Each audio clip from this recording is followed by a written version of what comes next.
हर हर महादेव, जय माता दी। भक्ति की शक्ति में आप सबका स्वागत है। मैं लक्ष्मी यादव भक्ति की शक्ति में आप सबका स्वागत करती हूँ और माता पे विश्वास की सच्ची कहानी भाग 2 में आपका स्वागत करती हूँ। जैसे कि मैंने अब तक आपको बताया था कि वो महिला बच्ची को लेकर शिरडी जाने का बता के बच्ची को अपने साथ ले जाती है। यही जानकारी वो पूछताछ केंद्र में दे के जाती। अब इधर जब उसके माता पिता नासिक में पहुंचते हैं तो उन्हें पता चलता है कि मेरी बच्ची अपने दीदी और जीजाजी के पास नहीं है। उसकी माँ पागलों की तरह हो जाती है। सभी लोग परेशान हो जाते हैं कि आखिर बच्ची किसके साथ है। ना दीदी ना जीजाजी के साथ है, ना अपने माँ बाप के साथ है। तो फिर बच्ची गई तो गई कहाँ। माँ बाप परेशान हो जाते हैं। बहुत देर तक परेशान, रोना गाना सब शुरू हो जाता है। लेकिन क्योंकि अब बच्ची को ढूंढना ही होगा करके फिर से उन लोग रिटर्न वहाँ से नासिक से फिर वनीगढ़ जाते हैं। और जाते जाते उसकी माँ की हालत एकदम ख़राब हो जाती है। वो एकदम पागलों जैसी हर आती जाती बस में अपने बच्ची को देखती रहती है कि कहीं इसमें तो बिठा के कोई लेकर नहीं गया या कोई कहीं गलत जगह तो मेरे बच्ची को नहीं ले जा रहा। अब तक किसी गलत हाथ में तो मेरी बच्ची नहीं पड़ गई होगी। ये सोच सोच के उसकी माँ की हालत आधी हो गई और साथ ही साथ वो माता के ऊपर पूरा दोष दे रही थी कि मैं आपके दर्शन को आई हूँ और यदि अगर मेरी बच्ची को अगर कुछ भी होता है तो इसके बाद ना मैं कभी आपके दर्शन को आऊँगी, ना कभी आपकी पूजा पाठ करूँगी। मेरा आप पे से विश्वास उठ जाएगा क्योंकि मेरी बच्ची आपके दरबार में गुमी है तो ये आपकी जिम्मेदारी है कि मेरी बच्ची मुझे सही सलामत मिल जाए। माता रानी को एकदम दिल से कुछ भी बोलते हुए उसकी माँ बस में जैसे तैसे सफ़र तय करती है और फिर जाके माता के मंदिर के सामने जाके फिर माता रानी से एकदम एक इंसानों की तरह लड़ाई करती है कि मेरी बच्ची मेरे से गुम गई है और आपके होते हुए मेरे साथ ऐसे गलत कैसे हुआ।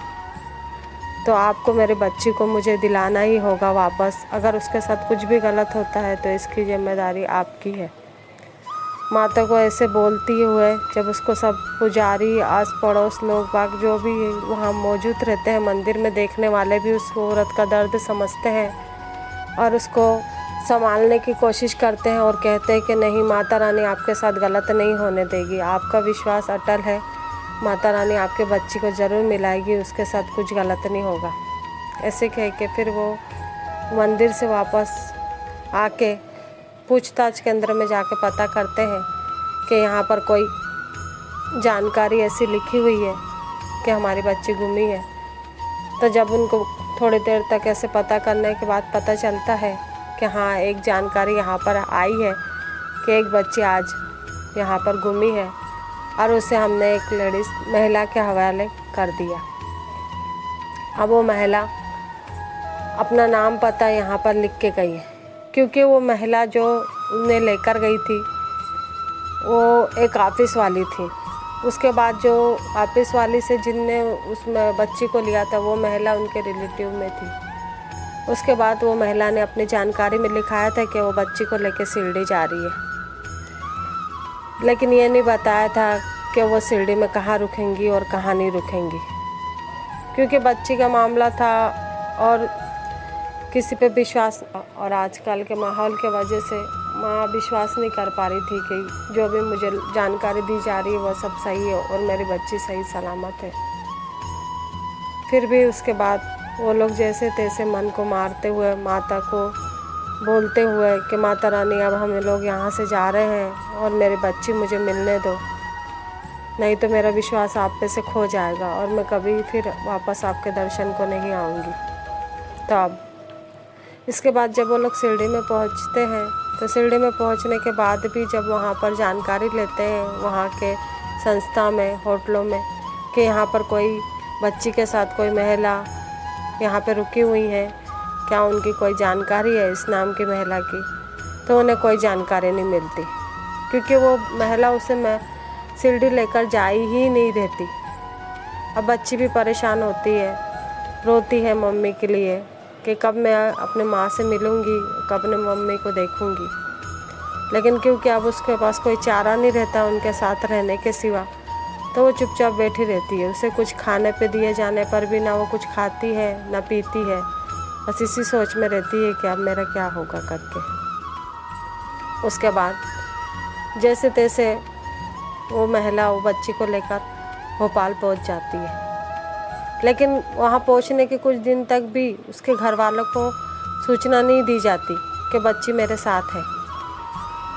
बहुत दिन बाद जब वहाँ पर पता किया जाता है किसी के थ्रू फ़ोन लगा के, तब पता चलता है कि हाँ बच्ची भोपाल पहुँच गई है।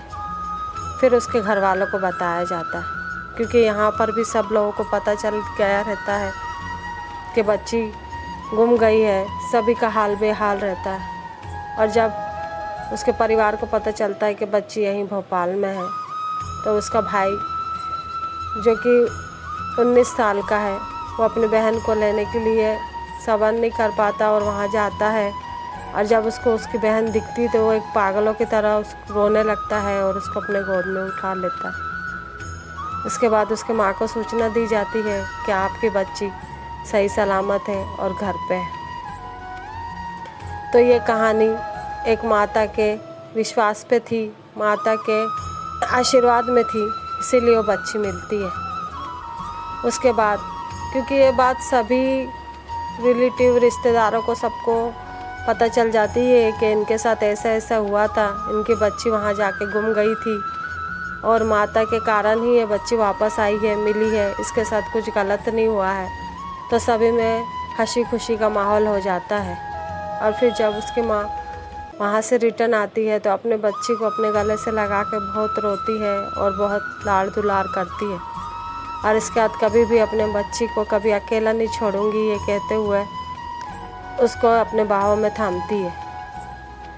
उसके बाद उसके माता पिता, क्योंकि उनकी बच्ची मिल गई है, तो वहाँ पर एक अच्छा बड़ा सा फंक्शन किया जाता है, सभी रिश्तेदारों को बुलाया जाता है। माता के सभी जो माँ पूजा पाठ रहती है वह सब दी जाती है, माता का स्वागत किया जाता है और अच्छे से उनका पूजा पाठ की जाती है। सभी लोग शुक्रिया अदा माता का करते हैं, बच्ची के लिए गिफ्ट लाते हैं, एक उत्सव के तरह उसको मनाया जाता है और सभी लोग हंसी खुशी रहते हैं और यही कहते हैं कि माता रानी सभी पे ऐसी कृपा बनाए रखे और माता पे जिसका विश्वास है वो हमेशा ऐसे ही अटल रहे। तो आखिर करके इस कहानी में यही होता है कि अगर माता रानी पे सच्ची विश्वास और भाव से जो भी विश्वास रखेगा, माता रानी कभी उनके साथ गलत नहीं होने देगी। तो माता पे विश्वास की सच्ची कहानी का ये भाग 2 में मैं आज यहीं पे समाप्त करती हूँ और आगे के लिए और भी ऐसी कहानियाँ आप लोगों के सामने ला सकूँ, उसके लिए मेरे चैनल को लाइक शेयर सब्सक्राइब करना ना भूलें, बेल आइकन का बटन दबाएं। धन्यवाद।